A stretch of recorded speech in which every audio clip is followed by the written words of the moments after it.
Good morning, good afternoon, good evening, whatever time you're watching or listening to this, and welcome to another episode of the Non-Identity podcast. Now, this week we're joined by a content creator who is documenting his amazing fat loss journey and is setting up a community to help inspire, support, and give advice to others. It's Lee Riley. Hi, Lee. Welcome to the podcast. How's it going, mate? You all right? Before we get into your journey, can you just tell everyone who you are and where you grew up and stuff? Yeah. So my name is Lee Riley. I am from the Lake District. Nice lakes, the tourist area. And basically I've always struggled with my weight, always been the fattest guy in the room, and I've definitely had that known to me. You know, people have bullied me my entire life. I've always struggled with it. I thought now's the time I need to make a change. And I got halfway into my journey and I thought, you know what, there's going to be people out there that are struggling with their own weight that could do with someone relatable who's going through the journey. And I thought, you know what, if I document mine, we can all do it together. And that's what I want to do. I want to inspire people, help people. And that's why I'm here, really. I know, that's brilliant. Going back to childhood with the bullying, how bad did it get? It's been bad, to the point where I wasn't going to school. I considered changing schools. I've had people turn up at my house wanting to fight me just because of how disliked that I was in school. It was a horrible time for me, basically, and it's all down to the weight. I was always the fat kid in class, and during PE, people would always pick on me. I was always the easy target. I was always the brunt of the jokes, and yeah, it's been tough. And even growing up, I've still had comments made, even when you're an adult, you would think that those things would stop, but unfortunately they didn't. And it's just something I've had to deal with, unfortunately. Yeah, I sort of understand where you're coming from, because I've always been on the heavier side, and I went through a lot of bullying when I was younger, but I found a coping mechanism of joining in with the joke, so I would take the mick out myself first. Classic. Yeah. I'm exactly the same. I always, if anything, I would be the first to make the joke so that it gets it out of the way rather than waiting for someone else to make a comment. So I've always been one for this whole self-deprecating humor, making jokes at my own expense, because it does kind of take that little awkward element out of someone just making fun of you.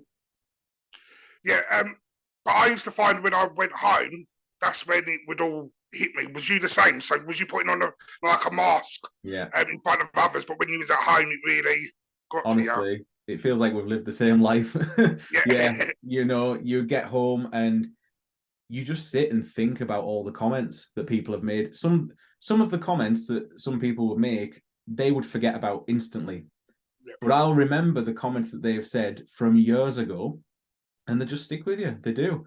And unfortunately, that's the way it is. But I fully understand. You get home, you've put on this front all day, that you're just kind of laughing along with it, having a bit of fun with the jokes. But it hits deeper than that. It affects you. Or it always did with me.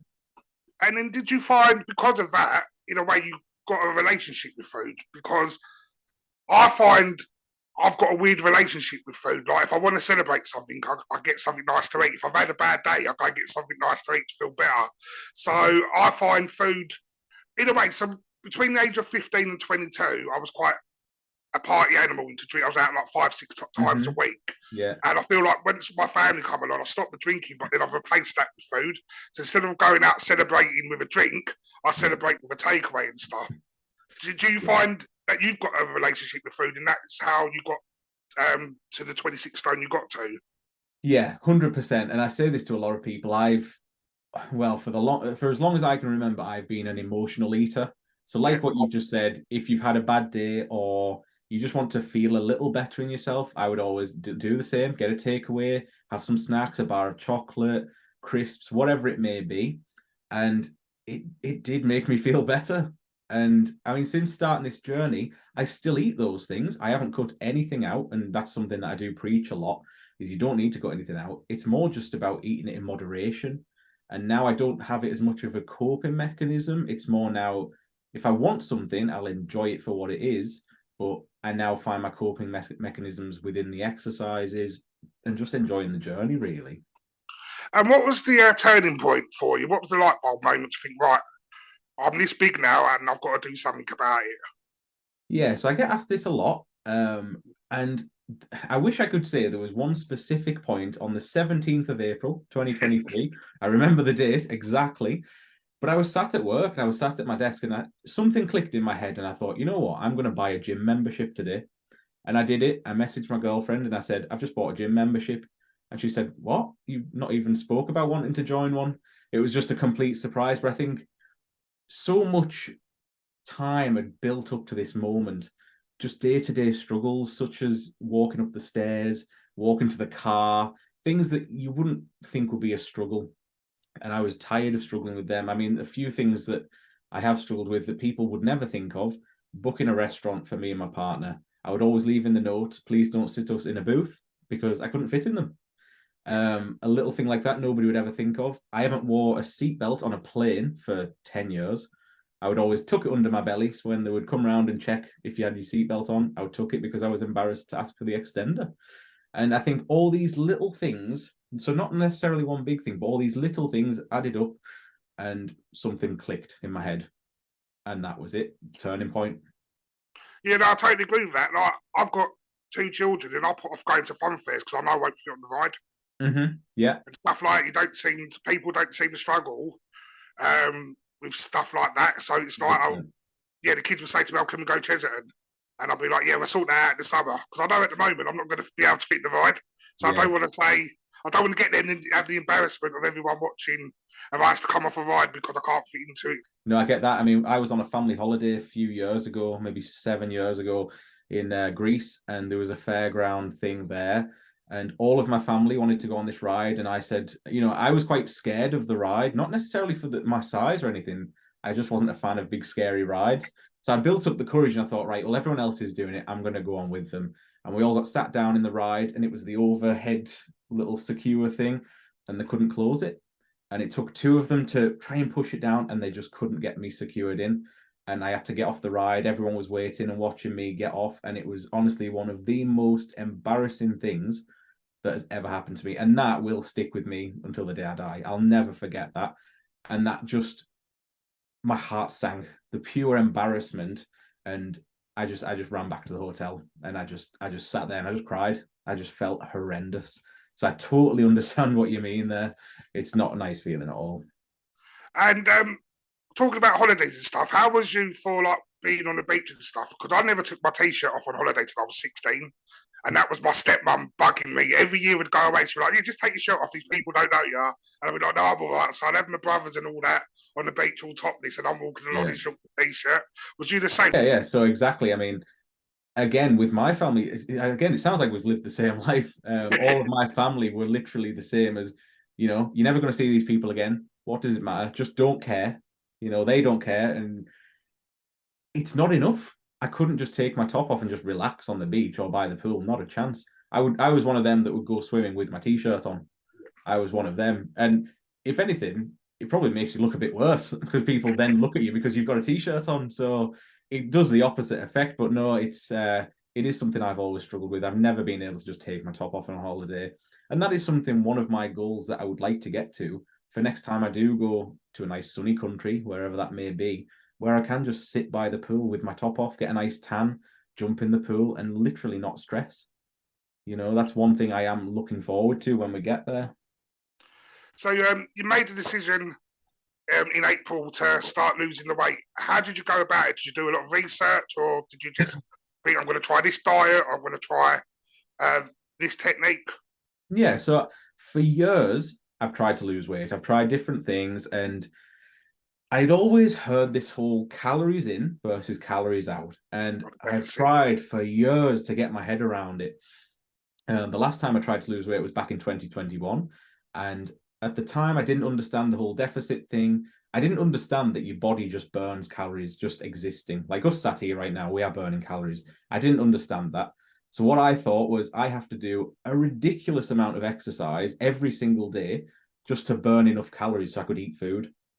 So that's obviously not sustainable. I was doing like 3 different types of exercise each day just to eat basic food. And there was only like 2 or 3 weeks I could keep that up for until I thought, there's no way this is going to work.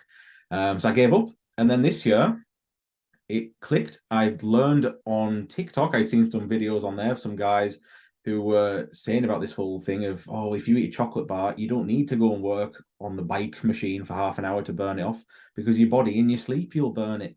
And all these little things I was seeing, I was like, you know what, that makes sense. So I'll just try that. So this April, when I got the little mental switch, I started doing a lot of walking. I enjoyed the walking. It was good for my mental health too, just getting a bit of fresh air. But I was started doing the whole calorie deficit thing, counting my calories. And that was literally all I did. And how do you count calories? Is it like you pick up a packet? Is it on the back of packaging to say how many calories are in each food? And how do you work out what your deficit is, what you need to be in? Yeah, so I do a lot of TikTok lives, and one of the things that I do on there is I help people work out what their calorie deficit amount is, which is something you can do online. You can just Google TDEE, just those 4 letters, and then calculator, and you pop in your details, and it will give you your calorie deficit amount. It is as simple as that. But for me, tracking them, I use an app called MyFitnessPal, which I've had for years. I just never really used it. But luckily, I had the account for years, because now they make you pay for certain features. But because I was a member back in the early days, I've just got them all for free. But yeah, so once I figured out how many calories I could have per day and lose fat, from everything I'd seen online, it was all the thing of, oh, you don't need to cut anything out. As long as you're within your calories, you'll be fine. And I didn't believe that, because you could go out to anyone on the street and say, how do you lose weight? And they all say, oh, you've got to cut out your sweets, your crisps, your snacks, your takeaways. You've got to go to the gym 6 times a week. It's all rubbish. It is all rubbish. Literally, you could lie in bed and eat nothing but Skittles. And as long as you are in a deficit, you will lose fat. It's maths. And now I think, because I've got my head totally around the whole thing, I can move my weight now whichever way I want to do. And if I want to put weight on, I know how to do it. And now I know how to lose weight. That's what I'm doing now. It is all literally just numbers. I think there's so much information out there that people are just confused about what they should do, what they shouldn't do. That's why I've kind of come into the scene and trying to show people the realistic side of it is as simple as these numbers. And that's why I think I have this kind of good niche where I'm in the journey right now, so people can follow along. I'm not someone who's super ripped up, being to the gym, who's trying to advise you how to lose fat. Whereas where I am still a bigger guy, and we are doing it together. And I think that's where I'm kind of finding a bit of success. And honestly, me helping other people and them sharing their stories with me inspires me back. So it literally works both ways. What made you decide to document it and use TikTok as the platform to do it on? Yeah, so when I started the fitness thing, in my head, I thought, well, I would love to make, once I've got to my goal weight, one of them transformation videos that you see, where it's a video of me looking really big, eating a pizza or whatever, and then it cuts to me looking really ripped and super fit, and everyone's like, wow, you've done amazing, that sort of thing. That was always what I wanted to do. And then I got to like the halfway point. I had lost about 5.5 stone, and something again just clicked in my head, and I thought, there'll be so many people out there struggling with their weight, and all they see online is proper gym people trying to tell them how to lose fat when they've probably never had a pound of fat on them in their life. They don't know the struggles, they don't know the experiences of it. And again, something just clicked, and I just thought, you know what, I'm going to start documenting the second half of my journey. And if people follow along and we can help each other, then brilliant. If nobody follows along and I'm still doing it, but just filming myself, hey, who cares? I've always enjoyed making content. I've done YouTube for years, like little bits here and there. So it was nothing new to me, just putting the camera on myself. So I'm very comfortable in front of the camera. But yeah, I just wanted to help people out, basically. That's the top and bottom of it. And how do you find TikTok as a platform? Because obviously it's very accessible, so people can give you their instant opinion. Do you find there's a lot of haters as well as the support? There's definitely a lot, well, for me, for what I've found, I've definitely found a lot more support than haters. But you do still get the odd one, of course you do, you know. You can't avoid it. If you're going to put yourself out there on the internet, you have to expect you're going to get one or two of these annoyances that come along. But I mean, on my live streams, I actually tend to get them more than on the videos. Someone will pop in with a little cheeky comment or something, but I've got moderators in my chat who quickly get rid of them. So, I mean, big shout out to them. So they sort them out quickly, but it's one of them things. TikTok as a whole, I think the TikTok platform is good. It pushes you out to a wider audience very quickly. But I've found that with TikTok, they seem to push photo posts a lot more than videos, which is quite frustrating for a video app. But I'm not even necessarily trying to grow a huge audience. I just want to help people out. If I grow an audience at the same time, brilliant. It helps us reach more people and we can help more people reach their goals. But if I help one person, I'm happy. What is the end goal with the weight loss? What are you hoping to get down to, and where are you at the moment? Yeah, so I started at 26 stone. It's the heaviest I've ever been.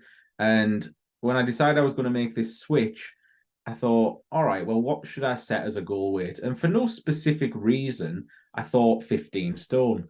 I thought 10 stone is too low. I don't want to get that low. And 20 stone, I didn't want to get to that point because it's still technically classed as super obese or whatever it is. So I wanted to be somewhere kind of in the middle, which is why I went for 15 stone, and it's a nice round number, basically. So we've just hit like 20 stone now, so we're 6 stone into the journey.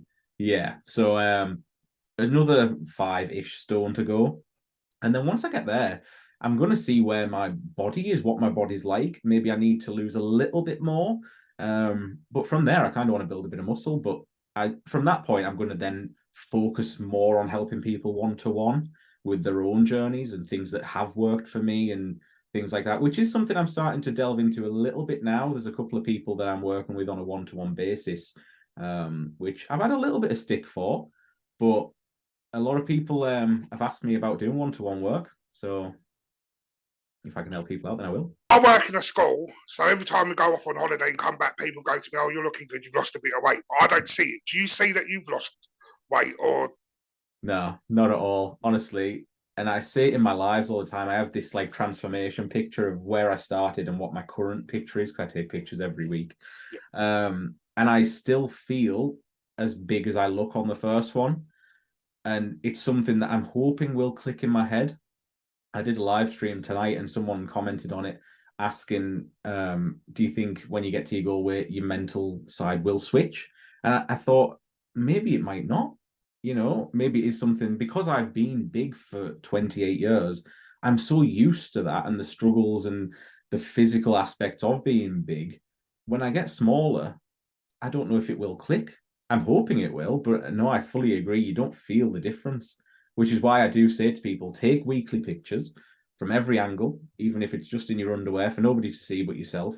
It just helps you see these little changes and the way that your clothes feel, such little things. That's how you'll realize, oh, you know what, this is actually working. And that's where I try and push to people is don't focus so much on what the scale says, because so many different things can influence that. Focus on the things in your day-to-day life that will make a difference. Yeah, I was going to ask about that to do with the scales, because obviously when you first start losing weight as a bigger person, you lose a lot of water, so your weight drops really quick. Yeah. And it sort of plateaus, and then it's so like 1 week at the beginning you could lose 8 or 9 pounds in a week. Towards the end, you could only lose 3 pounds, and that's sometimes can come across disheartening. What advice do you give to people if that starts to happen? Yeah, so one thing I do say to a lot of people, which it can be taken 2 ways. I always say to people, try and weigh yourself every day. If you are going to weigh yourself, do it every day. Because for me, and this is why I recommend it because it worked for me, it takes the emotional side out of it. Because if you do it every single day, you'll see that certain days you might spike or you might drop really low and then it'll go back up a bit. And you'll see these fluctuations happen more often than you would think. So if you weighed yourself, let's say, for argument's sake, on a Monday, once a week on a Monday, 1 week you might have a big meal on a Sunday night that's got a few more carbs in, a bit more salt. You might not have been to the toilet enough. And on that Monday, you jump on the scale again and your weight's gone up by £1, but you think, well, I've done great all week, But through that week, you might have been losing 2 or 3 pounds, and it's just that one day it's spiked. So yeah, I do recommend to people, weigh yourself every day so you can see the fluctuations. And then when it's not going the way that you want it to, you can understand that. And as long as overall you're going down, you're doing the right thing. And do you advise, is meal planning a good way of helping stay on top of things? Do you think meal planning is a good? Yeah, I think it's a good tool for knowing where your calories are going. I made a video the other day just kind of telling people to look at their calorie budget as a weekly goal rather than a daily one. Because for me, on a weekend, I like to treat myself. I'll have a Chinese takeaway or a pizza or whatever it may be. And I will go over my day's calories without a doubt. I have tonight. We had a nice takeaway tonight. And that's not an issue because then through the rest of the week, I'll drop under my deficit slightly. And then at the end of the week, that balances out. So if you know before the start of your week what you're going to be eating on each day, you can juggle those calories around to make it work for you. So you don't feel like you are in a diet as such. It just makes it easier to maintain it, I guess. It makes it sustainable for a long period of time. And being in a calorie deficit, do you feel hungry? I think if you are clever with your food choices, you can actually eat more in a deficit than you would without. Because if you start thinking about your food more and you think, oh, well, that's got very little calories in, but it's high in protein, so it's going to fill me up nicely.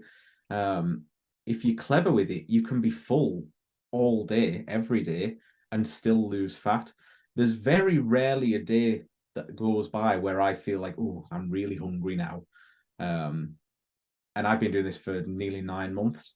And like I say, I could probably count on one hand, to be fair, the amount of days where I thought this deficit is getting to me a bit now. But I do say, if you are hungry and there is something that you want to eat it. You know, if you do go over your calories one day isn't going to make a difference. And if you feel like one day you just need to indulge in some good snacks, some really bad foods, it's not going to make a difference in the journey because one bad day doesn't make a difference. It's a consistency thing. It's a long period of time. And do you find with calorie deficits, because in a way you're not following a strict diet, Mm-hmm. that if you do have a blip, it's easier to get yourself back on track. So therefore, it's okay to be up and down sometimes, or do you feel like you still need to be consistent with the deficit? I do think, I mean, I've tried different diets in the past. And there is one that I'm not going to name because it's I don't want to get in any trouble. But there's one where you look at foods as a sin, which I do think is a very, very bad way to be teaching people how to lose weight. Because in their head they think, well, I can't eat that because that is a sin, which is the worst possible thing that you could have. When there is no bad foods for fat loss, it literally is. It boils down to the calories.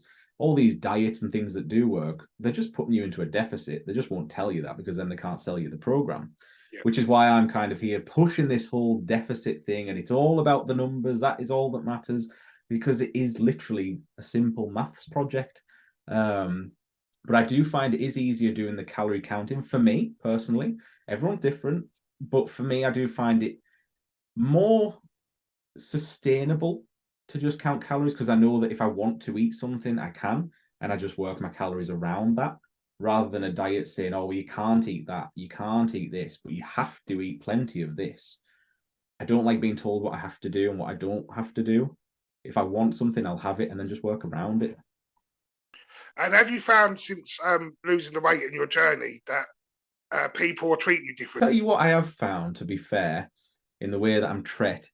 And it's not nice, but I feel like I'm treated nicer now. And I keep saying, I am still a bigger lad. Like I'm not really slim or anything like that. I still do have a bit of weight on me. But I definitely get a lot more respect now than I did when I was at my biggest and wasn't putting any effort into making a change or anything like that. And it's quite sad that it's like that because it shows that a lot of people do treat you based on the way that you look or the size that you are and everything like that. And because I've been as big as I was, I would never now treat someone a different way because of they're too big or they're too small, whatever.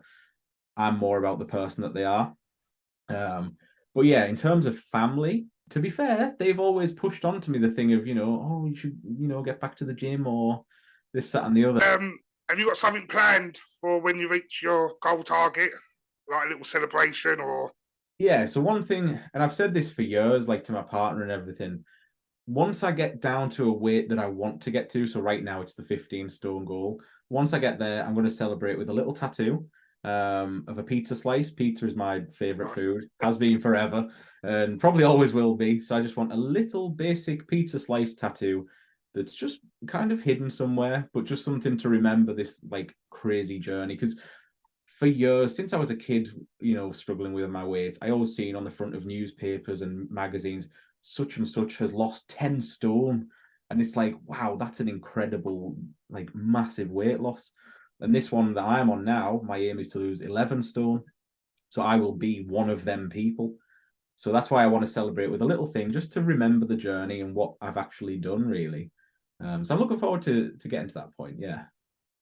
And from seeing your TikToks and some of your lives and stuff, you're building a community. Was that a conscious decision as well, or was that just something that's materialized as the journey's gone on?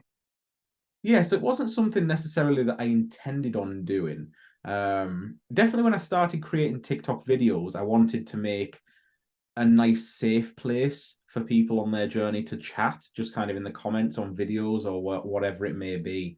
Because we've all struggled with comments from people in our life, and the last thing we need is more online. So I'm trying to build this nice, positive community where people on their own journeys can chat and help each other out.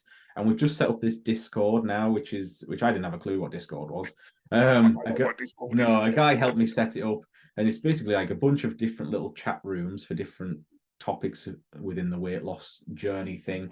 And people in there now are talking and making friendships amongst themselves, helping each other out, all because of my journey.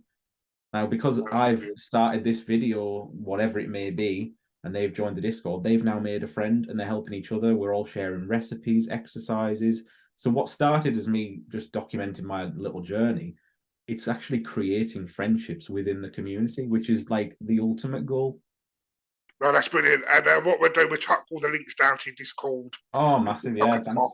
In the description. The more people get in there, the better, yeah, 100%. Well, I've had a brilliant time so far, but we are coming to the end. So I'm going to ask you a question that I ask every guest. Okay. Now, your answer will not change your life journey or what's happened to you so far.